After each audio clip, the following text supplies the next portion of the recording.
السلام علیکم نحمده ونصلي على رسوله الكريم اما بعد فاعوذ بالله من الشيطان الرجيم بسم الله الرحمن الرحيم وقاتلوهم حتى لا تكون فتنة ويكون الدين كله لله صدق الله العظيم۔ دار الہجرت یعنی مدینہ منورہ میں نبی اکرم صلی اللہ علیہ وسلم کے ورود مسعود کی تاریخ 8 ربیع الاول سن 13 نبوی ہے، جو سن عیسوی کے مطابق 20 ستمبر سن 622 عیسوی قرار پاتی ہے۔ یہ سمجھنا بہت بڑی غلطی ہے کہ ہجرت کے نتیجے میں نبی اکرم صلی اللہ علیہ وسلم یا صحابہ کرام کو کوئی گوشہ عافیت میسر آ گیا تھا۔ واقعہ اس کے بالکل برعکس یہ ہے کہ ہجرت کے بعد سے نبی اکرم صلی اللہ علیہ وسلم کی جد و جہد شدید تر مراحل میں داخل ہوئی۔ آپ کی حیات طیبہ کے وہ 10 سال جو ہجرت کے بعد ہیں، ان میں واقعہ یہ ہے کہ ایک بھرپور جد و جہد، ہمہ جہتی سعی، ایک مکمل انقلابی جد و جہد اپنے تمام اطراف و جوانب کے ساتھ نظر آتی ہے۔ چنانچہ مدینہ منورہ تشریف لانے کے بعد آپ کی جد و جہد کے 3 اہم گوشے ہماری نگاہوں کے سامنے آتے ہیں۔ سب سے پہلا آپ کا مثبت کام، یتلو علیہم آیاتہ ویزکیہم ویعلمہم الکتاب والحکمہ۔ اب اس کے حدود وسیع ہو گئے۔ ان دونوں کاموں کے لیے ہم یہ دیکھتے ہیں کہ حضور نے مدینہ منورہ تشریف لاتے ہی سب سے پہلے قباء میں مسجد تعمیر فرمائی، اور پھر مدینے کے مرکز میں مسجد نبوی کی تعمیر کا آغاز فرمایا۔ یہ گویا کہ عملی تفسیر ہے اس آیہ مبارکہ کی جو سورہ حج میں اذن قتال والی آیت کے فوراً بعد آتی ہے، الذین ان مکناہم فی الارض اقاموا الصلاۃ وآتوا الزکاۃ وامروا بالمعروف ونہوا عن المنکر۔ گویا کہ یہ وہ فرض منصبی ہے کہ جس کی جانب محمد الرسول اللہ صلی اللہ علیہ وسلم ہم تر متوجہ ہو گئے۔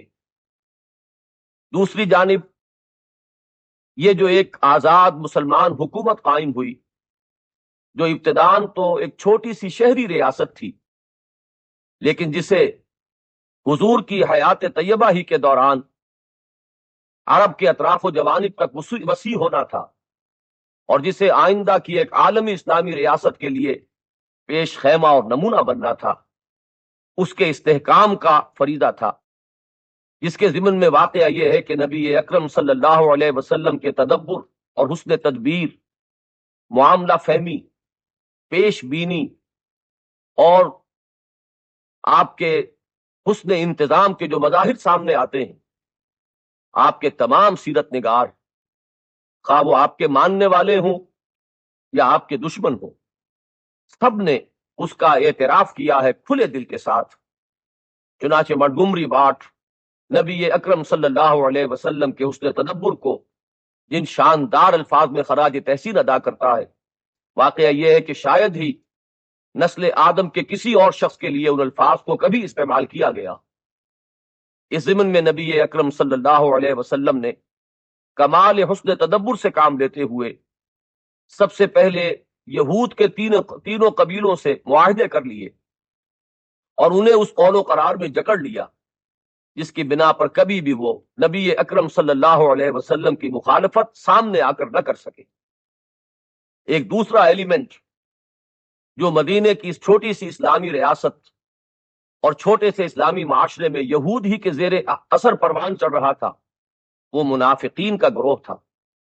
ان کی ریشہ دوانیاں تھیں، یہ مارے آستین تھے جو اندر سے حملے کرتے تھے۔ نبی اکرم صلی اللہ علیہ وسلم ایک طرف اپنے مثبت کام میں مصروف ہیں جو دعوت و تربیت اور تعلیم و تزکیہ کا کام ہے، دوسری طرف مدینے ہی کے اندر یہود اور منافقین کی سازشوں سے عہدہ برا ہو رہے ہیں، اور تیسری طرف ہے آپ کا اصل محاذ جس کی جانب اشارہ ہوا اس آیہ مبارکہ میں جس سے آج گفتگو کا آغاز ہوا تھا، وقاتلوہم حتی لا تکون فتنۃ ویکون الدین کلہ للہ. جزیرہ نما عرب میں اللہ کے دین حق کو عملاً نافذ کرنے کے لیے ضروری ہے کہ اب آپ کی جانب سے اقدام ہو. قتال کا مرحلہ شروع ہو رہا ہے. اس سلسلے میں سب سے پہلے قریش حملہ آور ہوتے ہیں اور 1000 کا لشکر جرار آتا ہے. سن 2 ہجری میں نبی اکرم صلی اللہ علیہ وسلم مجلس مشاورت منعقد فرماتے ہیں کہ ایک طرف تو شام سے قافلہ آ رہا ہے جو مال تجارت سے لدا پھندا ہے اور اس کی حفاظت کے لیے صرف 50 اشخاص ہیں. دوسری طرف ایک لشکر ہے جو مکے سے چلا آ رہا ہے. اب لوگوں مشورہ دو ہمیں کدھر کا قصد کرنا چاہیے. یہ اصل میں آپ نے ایک انتہائی ماہر سپہ سالار کی حیثیت سے اپنے ساتھیوں کے مورال کا اندازہ کرنے کی تدبیر فرمائی تھی. بعض حضرات نے بربنائے طبع بشری اس خیال کا اظہار کیا کہ ہمیں پہلے قافلے کا رخ اختیار کرنا چاہیے، لیکن صحابہ کرام میں سے وہ لوگ جو نبی اکرم صلی اللہ علیہ وسلم کو آپ کے مزاج شناس تھے، انہوں نے یہ بات بھانپ لی کہ حضور کا ارادہ اور حضور کا قصد کدھر ہے. چنانچہ وہ جانثارانہ تقریریں ہوئیں. حضرت مقداد رضی اللہ تعالیٰ عنہ نے عرض کیا، حضور ہمیں آپ اصحاب موسیٰ پر قیاس نہ فرمائیں جنہوں نے حضرت موسیٰ کو یہ کوڑا جواب دے دیا تھا کہ اذهب انت وربك فقاتلا انا قاعدون. اللہ کا نام لے کر جدھر بھی آپ کا ارادہ ہو قصد فرمائیں. کیا عجب کہ اللہ تعالیٰ آپ کو ہمارے ذریعے سے آنکھوں کی ٹھنڈک عطا فرما دے. حضور کو خاص طور پر انصار کی طرف سے کسی بات کا انتظار تھا.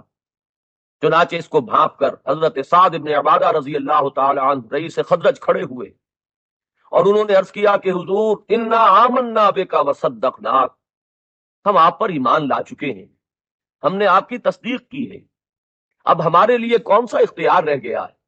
آپ کا جدھر بھی ارادہ ہو بسم اللہ کیجئے. اگر آپ ہمیں برق غمات تک جانے کا حکم دیں گے تو ہم جائیں گے. اگر آپ سمندر کے کنارے کھڑے ہو کر ہمیں سمندر میں اپنی سواریاں ڈال دینے کا حکم دیں گے تو انشاءاللہ ہم اسے گریز نہ کریں گے. یہ ہیں جانثاران محمد صلی اللہ علیہ وسلم رضی اللہ تعالی عنہم. بدر کے میدان میں جنگ ہوئی. ایک جانب 313 بے سر و سامان جن کے ساتھ صرف 2 گھوڑوں پر مشتمل رسالہ تھا، اور ایک جانب 1000 کا لشکر جرار غرق آہن. لیکن اللہ نے فتح عطا فرمائی اور اس کو یوم الفرقان بنا دیا. یہ فیصلے کا دن ہے. آج معلوم ہو گیا کہ صداقت کس کے ساتھ ہے، اللہ کی حمایت کسے حاصل ہے. لیکن یہ فتح جو بدر میں اللہ نے عطا فرمائی اگلے ہی سال ایک دوسرے امتحان کی تمہید بن گئی. سن 3 ہجری میں پھر قریش نے حملہ کیا. اس مرتبہ 3000 کا لشکر جرار آیا اور اس بار مسلمانوں کو اپنی جماعت کے اندر پہلی مرتبہ احساس ہوا کہ سبھی مومنین صادقین نہیں ہیں، بلکہ مارے آستین بھی اب ایک خاصی تعداد میں اس مسلمان جماعت کے اندر شامل ہو چکے ہیں. انہیں منافقین کے نام سے یاد کیا جاتا ہے، جنہوں نے بر وقت دغا دی. عبداللہ ابن ابی کل 1000 میں سے 300 اشخاص کو لے کر واپس مدینے لوٹ گیا. یہ جنگ جو دامن احد میں لڑی گئی، اللہ تعالیٰ نے اسے اہل ایمان کے لیے ابتلاء و آزمائش اور ان کے تربیت و تزکیے کا ایک بہت بڑا ذریعہ بنا دیا. اس میں مسلمانوں کو اپنی ایک غلطی کی وجہ سے ابتداءً کسی قدر شکست سے بھی دوچار ہونا پڑا، لیکن اللہ تعالیٰ نے اپنے کمال فضل سے بالآخر مسلمانوں کو فتح عطا فرمائی. 2 سال بعد غزوہ احزاب ہوتا ہے. اب 12000 کا لشکر جرار مدینہ منورہ پر حملہ آور ہے. بعض روایات میں تعداد اس سے بھی زائد آئی. محاصرہ ہوا. حضرت سلمان فارسی کے مشورے سے حضور نے محصور ہو کر اور خندق کھود کر دفاع کرنے کی تجویز پر عمل کیا. لیکن یہ موقع واقعہ یہ ہے کہ اہل ایمان کے لیے بہت بڑا امتحان ثابت ہوا. اگرچہ اللہ تعالیٰ کے فضل و کرم سے وہ آندھیاں جو آئی تھیں ایسے ہی ختم بھی ہو گئیں، لیکن اس کے دوران اہل ایمان کے ایمان کا پورا امتحان ہو گیا. اور اہل نفاق کا نفاق بھی پورے طور پر عیاں اور ظاہر ہو گیا۔ غزوہ خندق میں جب اللہ تعالیٰ نے مسلمانوں کو کامیابی عطا فرمائی تو حضور نے، جن کا دست مبارک حالات کے نبض پر تھا، مسلمانوں کو یہ خبر دے دی تھی کہ یہ آخری بار ہے کہ قریش تم پر چڑھ کر آئے تھے۔ لن تغزوکم قریش بعد عامکم ھذا ولکنکم تغزونہم، اب انیشیٹو تمہارے ہاتھ میں ہوگا، اب اقدام تم کرو گے۔ چنانچہ سن 6 ہجری میں اپنے ایک خواب سے بشارت پا کر، اور یہ معلوم ہے کہ نبی کا خواب بھی وحی ہوتا ہے، نبی اکرم صلی اللہ علیہ وسلم نے عمرے کی نیت سے مکہ مکرمہ کا سفر کیا، جس کے نتیجے میں صلح حدیبیہ واقع ہوئی۔ اگرچہ عمرہ اس سال حضور نہ کر سکے، لیکن یہ کہ صلح حدیبیہ کو اللہ تعالیٰ نے فتح عظیم قرار دیا، انا فتحنا لک فتحا مبینا۔ بظاہر احوال تو حضور صلی اللہ علیہ وسلم نے کچھ دب کر صلح کی تھی، لیکن واقعہ یہ ہے کہ حضور کے تدبر کا یہ شاہکار ہے، جس کی توثیق فرمائی وہی آسمانی نے کہ یہ فتح مبین ہے۔ اس لیے کہ اس کے بعد حضور کو 2 سال کا عرصہ ایسا ملا کہ جس میں گویا کہ قریش کے ہاتھ بندھ گئے تھے، کوئی مزاحمت اب میدان میں نہ تھی۔ ایک طرف تو اس صلح نے پورے عرب کے سامنے یہ بات روشن کر دی کہ قریش نے گویا کہ محمد صلی اللہ علیہ وسلم اور ان کے ساتھیوں کو تسلیم کر لیا ہے۔ یہ گویا کہ ایک طرح کی ریکگنیشن تھی، گویا کہ مان لیا گیا تھا کہ اب حضور صلی اللہ علیہ وسلم اور مسلمان they are a power to reckon with، اب ان کو تسلیم کرنا پڑے گا۔ چنانچہ پورے عرب میں حضور صلی اللہ علیہ وسلم کی دھاک بیٹھ گئی، دوسرے قریش کے ہاتھ بن گئے، اور گویا کہ حضور کے ہاتھ پوری طرح کھل گئے۔ آپ کا دعوتی اور تبلیغی سلسلہ پورے 2 سالوں کے دوران اپنے نقطۂ عروج کو پہنچ گیا۔ اصحاب صفہ کی وہ جماعت جو تیار ہو رہی تھی تعلیم و تربیت نبوی سے، اس کو بکثرت وفود کی شکل میں تبلیغ کے لیے عرب کے کونے کونے تک بھیجا گیا۔ نتیجہ یہ ہوا کہ دعوت محمدی صلی اللہ علیہ وسلم جنگل کی آگ کی طرح پورے عرب میں پھیل گئی۔ اس صورتحال کو دیکھ کر خود قریش نے اپنی غلطی کا احساس کیا، انہوں نے ایک عاجلانہ اقدام کے ذریعے صلح کو ختم کر دیا۔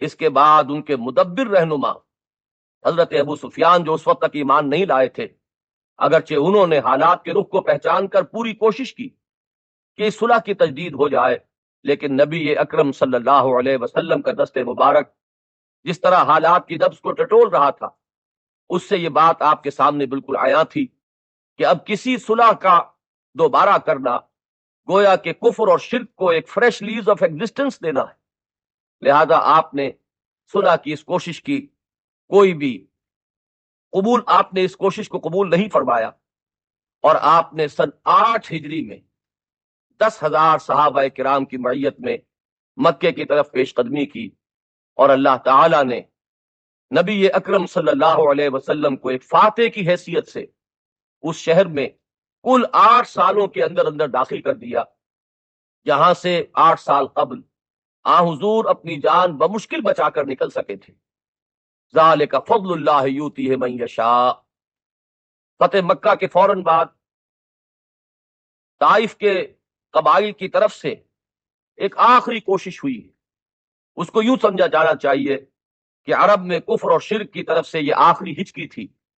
غزوہ حنین کی شکل میں یہ مقابلہ ہوا۔ ابتداءً اگرچہ وہاں مسلمان اپنی کثرت تعداد کی وجہ سے، جو انہیں کچھ زوم ہو گیا تھا، اس کی وجہ سے اللہ تعالیٰ نے انہیں کچھ سبق پڑھانے کے لیے شکست سے دوچار کیا، لیکن بالآخر نبی اکرم صلی اللہ علیہ وسلم کی شجاعت، جو اس وقت انتہائی شان کے ساتھ ظاہر ہوئی، جب آپ اپنی سواری سے اترے، آپ نے علم اپنے ہاتھ میں لیا اور آپ نے رجز پڑھا، انا النبی لا کذب انا ابن عبد المطلب، اللہ تعالیٰ نے پھر فتح عطا فرمائی، اور یہ گویا کہ پورے جزیرہ نما عرب پر نبی اکرم صلی اللہ علیہ وسلم کی فیصلہ کن فتح کی علامت تھی۔ چنانچہ یہی ہے وہ عمل کہ جس کے نتیجے میں اظہار دین حق عرب، جزیرہ نما عرب کی حد تک پایہ تکمیل کو پہنچ گیا، اور محمد الرسول اللہ صلی اللہ علیہ وسلم کی بعثت کا مقصد ملک عرب کی حد تک مکمل ہو گیا۔ فصلی اللہ علیہ وعلی آلہ واصحابہ وسلم تسلیما کثیرا کثیرا۔